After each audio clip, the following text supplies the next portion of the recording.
ఓం నమో భగవతే వాసుదేవాయ. మాఘమహాపురాణం 12వ అధ్యాయం. శాంతాకారం భుజగశయనం పద్మనాభం సురేశం విశ్వాధారం గగన సదృశం మేఘవర్ణం శుభాంగం లక్ష్మీకాంతం కమలనయనం యోగి హృద్యానగమ్యం వందే విష్ణుం భవభయహరం సర్వలోకైకనాథం. మాఘమహాపురాణం 12వ అధ్యాయం. శూద్ర దంపతుల కథ. వశిష్ఠ మహర్షి దిలీపునితో, మహారాజా, మరి ఒక కథను వినుము. సుమందుడను శూద్రుడొకడుండేడి వాడు. అతడు ధనధాన్యాదుల సంపాదనపై మిక్కిలి ఇష్టం కలవాడు. వ్యవసాయము చేయును, పశువుల వ్యాపారం చేయును, ఇవి చాలక వడ్డీ వ్యాపారం కూడా చేయును. ఎంత సంపాదించుచున్నను ఇంకనూ సంపాదించలేకపోచున్నానని విచారించెడివాడు. వాని భార్య పేరు కుముద. ఆమె ధనవంతురాలు. ఒకనాటి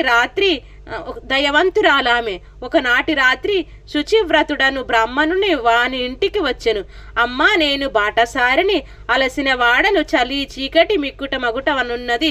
ఈ రాత్రికి నీ ఇంట పడుకును అవకాశమిమ్ము. ఉదయమునే వెళ్ళిపోతునని ఇంటనున్న కుముదమును అడిగెను. ఆమెయు వాని స్థితికి జాలిపడి అంగీకరించిన. ఆమె అదృష్టమో ఆ బ్రాహ్మణి అదృష్టమో యజమాని అగు సుమందుడును వడ్డీకి తీసుకొనుటకై గ్రామాంతరం పోయి ఉండెను. కుముద ఆ బ్రాహ్మణునికి గొడ్ల సావడిలో ఒక చోట బాగు చేసి కంబలి మున్నగు వానికిచ్చి పాలను కూడా కాచి ఇచ్చెను. ఆ బ్రాహ్మణుడు ఉదయమునే లేచి హరినామస్మరణ చేయుచు శ్రీహరిని కీర్తనల పాడుచుండెను. కుముద, ఓయి, నీవెచటి నుండి వచ్చుచున్నావు, ఎచటికి పోవుచున్నావని అడిగెను. అప్పుడు ఆ విప్రుడు, తుంగభద్రా తీరమునందు శ్రీరంగ క్షేత్రమునకు పోవుచున్నాను.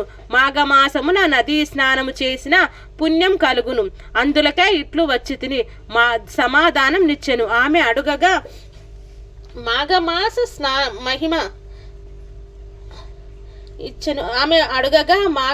స్నాన మహిమని చెప్పెను. కుముదకు మాఘ స్నానం చేయుటకై నదికి పోవాలని అనుకునెను. తానును వానితో నదికి పోయెను. స్నానం చేసే రావాలనని కొనెను. తన అభిప్రాయంను చెప్పగా బ్రాహ్మణుడు సంతోషంతో అంగీకరించెను.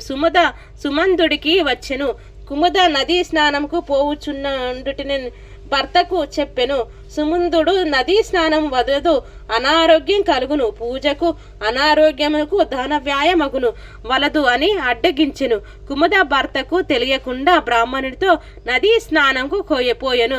సుమందుడు భార్యను వెంబడించి నదికి పోయి నదిలో స్నానం చేయుచున్న ఆమెను కొట్టబోయి నదిలో పడి శరీరమును తడుపుకొనెను. ఈ విధంగా నా దంపతులకు మాఘమాస నదీ స్నానమైనది, పుణ్యం కూడా కలిగినది. సుమంతుడు భార్యను తిట్టుచు కొట్టుచు ఇంటికి తీసుకుని వచ్చెను. ఆ బ్రాహ్మణుడును స్నానం చేసి దేవతార్చన చేసుకుని తన దారిన తాను పోయెను. కొంతకాలమునకు సుమంతుడు వాని భార్యయు మరణించయు. యమభట్టులు వారిని యమలోకమునకు కొనిపోయిరి. ఈ లోపున విష్ణుదూతలు విమానంపై వచ్చి కుముదను విమానం ఎక్కించి ఆమె భర్తను యమభటులకు విడిచిరి. అప్పుడు ఆమె, విష్ణుదూతలారా, నా మాటల్ని వినుము. నా భర్త చేసిన పాపములన్నీ ప్రతిఫలముగా యమలోకమునకు తీసుకొని పోబడుచున్నాడు. అతని భార్యను నేనును వానికి భయపడి ఏ పుణ్యకార్యము చేయలేదు. అందువలన నేనును నా భర్తతో పాటు యమలోకమునకు పోవలసి ఉన్నది. మరి నన్ను విష్ణులోకమునకు ఏలగొని పోవుచున్నారని అడిగాను. అప్పుడు విష్ణుదూతలు, అమ్మా, నీవు దుష్టుని భార్యవై వాని సాధర్మచారిణిగా నరకమునకు పోవలసి ఉన్నది. నీ భర్త దుష్కార్యములతో నీకెట్టి సంబంధమూ లేదు. నీ భర్త చేయు చెడు పనులు నీకిష్టము కానున్నను. భయం వలన కాని ప్రతిభక్తి వలన గాని నీ భర్తకు ఎదురు చెప్పలేదు. కానీ మనస్సులో వాని పనులను నీవు వ్యతిరేకితివి. ఇందువలన నీవు పాపవి కావు.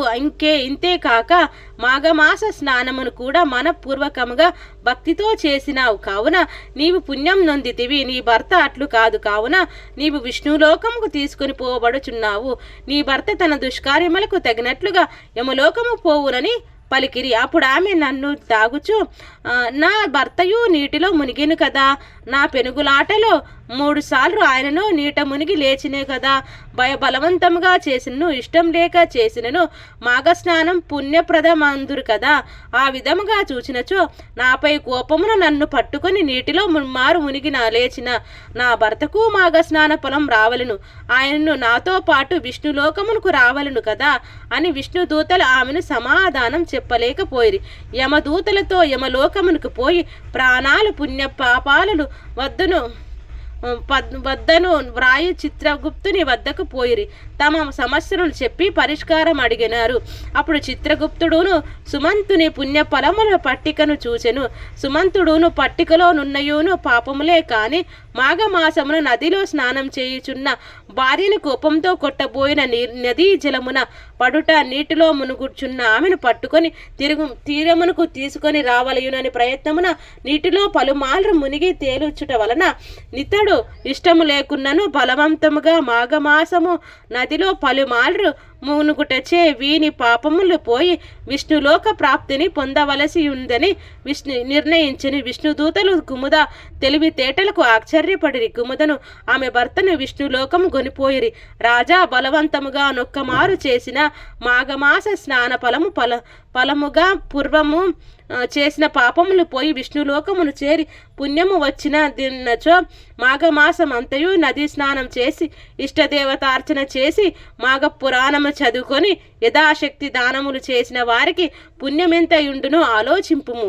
మానవుడు తెలిసి గాని తెలియక కాని బలవంతమున గాని దుష్కార్యములు చేసి పాపములందు అట్లే ఆపై విధముగా చేసిన సత్కార్యములు పుణ్యం నిచ్చును. విచారింపుగా కర్మ పరంపరాగతమైన మానవ జన్మ దుఃఖ భూయిష్టము పాప బహుళము. ఇట్టి వారికి చెడు కార్యములంత శక్తి లేదా చెడు పనులు చేయు వారితో సంగత్యం కలుగుట సహజం. తప్పనిసరి అయినా పాపకర్యాలకు దూరము కావలను. వారు సత్సంగత్యమును పొందవలను. అది సాధ్యం కానిచో సత్కార్యములు చేయు వారితో కలియుటచో యత్నింపవలయును. తమ పనులను 100 వదిలి మాఘమాస స్నానము చేయవలెను. ఇట్లు కాక స్నానము పూజ దానము లేక కేవలం ప్రాణయాత్ర నడిపిన అధముడు నరకమునకు చేరును. మాఘమాసమున ఒక దినమైనను స్నానం పూజ పురాణ శ్రవణం దానము యథాశక్తిగా పాటించిన వాడు పైన చెప్పిన కుముద సుమందము వలె విష్ణులోకమును పొందుదురు. మాఘమాసమున ప్రయాగలో స్నానం ఉన్నగు వారిని చేసిన వారికి పునర్జన్మ ఉండదు, వానికి మోక్షం కలుగును. ప్రయాగ అందే కాక మాఘమాసమున కావేరి, కృష్ణానది, నర్మదా, తుంగభద్ర, సరస్వతి, గోకర్ణ, ప్రభాస, కోనభద్ర, గౌతమి ఇత్యాది నదులయందు స్నానం చేసినను కూడా ఇంతటి పుణ్యమే కలుగును. మానవులందరూను వారెట్టి వారైనను మాఘ స్నానము పూజ పురాణ శ్రవణం దానము వీటినన్నిటినీ కానీ కొన్నిటిని యథాశక్తిగా చేయుటయే వారికి పాప తరుణోపాయము మోక్ష ప్రాప్తి సాధనం అని వశిష్ఠ మహర్షి దిలీపునకు వివరించి చెప్పెను.